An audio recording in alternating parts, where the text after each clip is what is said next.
নতুন 4 উপদেষ্টা শপথ নেওয়ার পর অন্তর্বর্তী সরকারের উপদেষ্টাদের দায়িত্বে বড় পরিবর্তন আনা হয়েছে। নতুন শপথ নেওয়া ওয়াহিউদ্দিন মাহমুদকে পরিকল্পনা ও শিক্ষা মন্ত্রণালয়ের দায়িত্ব দেওয়া হয়েছে।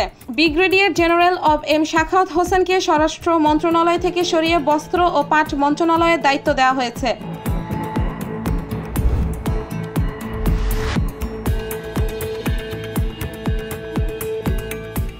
অন্তর্বর্তীকালীন সরকারের পাট ও বস্ত্র উপদেষ্টা ব্রিগেডিয়ার জেনারেল অব এম শাখাওয়াত হোসেন ভারতীয় সংবাদ মাধ্যম নর্থ ইস্ট নিউজকে দেওয়া এক সাক্ষাৎকারে জানিয়েছেন, কোটা সংস্কারের দাবিকে কেন্দ্র করে বাংলাদেশের সাম্প্রতিক আন্দোলনে 1000 মানুষ নিহত হয়েছেন।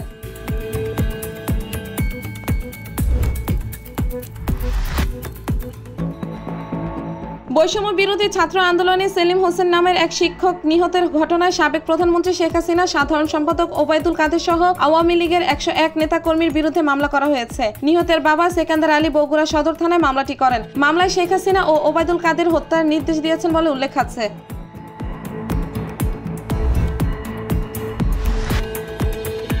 শেখ হাসিনা ভারতে পালিয়ে গিয়ে দেশকে অস্থিতিশীল করে তোলা ষড়যন্ত্র অব্যাহত রেখেছেন বলে সতর্ক করেছেন বিএনপি মহাসচিব মির্জা ফখরুল ইসলাম আলমগীর। স্বৈরাচার সরকারের পতন সংগ্রাম শেষ হয়ে যায়নি জানিয়ে সবাইকে ঐক্যবদ্ধ থাকার আহ্বান জানিয়েছেন তিনি। নির্বাচনের পর জনগণের সরকার প্রতিষ্ঠা হওয়ার পরে সফলতা আসবে বলেও দাবি করেন বিএনপি মহাসচিব।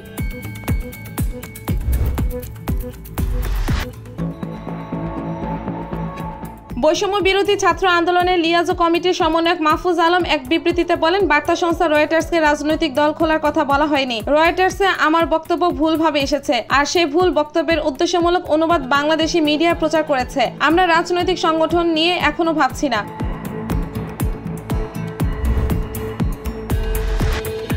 সাবেক সেনা কর্মকর্তা জিয়াউল আহসান 2013 সালের 5 মে রাজধানীর শাপলা চত্বরে হেফাজতে ইসলামের নেতাকর্মীদের উপর আক্রমণ ও নিধন, আড়িপাতার যন্ত্র, পেগাসাস সফটওয়্যার ক্রয় ও আয়নাঘরের সঙ্গে জড়িত থাকার কথা স্বীকার করেছেন বলে দাবি করেছে পুলিশ। ঢাকার চিফ মেট্রোপলিটন ম্যাজিস্ট্রেট আদালতে সাবেক এই সেনা কর্মকর্তার 10 দিনের রিমান্ড চেয়ে করা আবেদনে এমনটাই দাবি করেছে পুলিশ।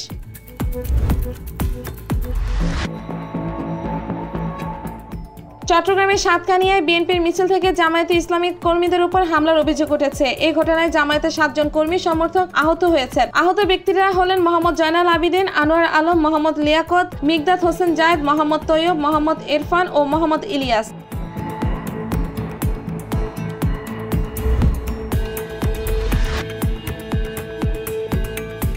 গাজায় যুদ্ধবিরতির দাবি জানানো ভাইস প্রেসিডেন্ট কামালা হ্যারিসের সমালোচনা করে ট্রাম্প বলেন, শুরু থেকে কামালা ইসরায়েলের হাত বেঁধে রাখার জন্য কাজ করছেন, অবিলম্বে যুদ্ধবিরতির দাবি জানাচ্ছেন। বিষয়টি কেবল হামাসকে পুনরায় সংগঠিত হতে 7 অক্টোবরের মতো আরেকটি নতুন হামলা চালাতে সুযোগ দেবে।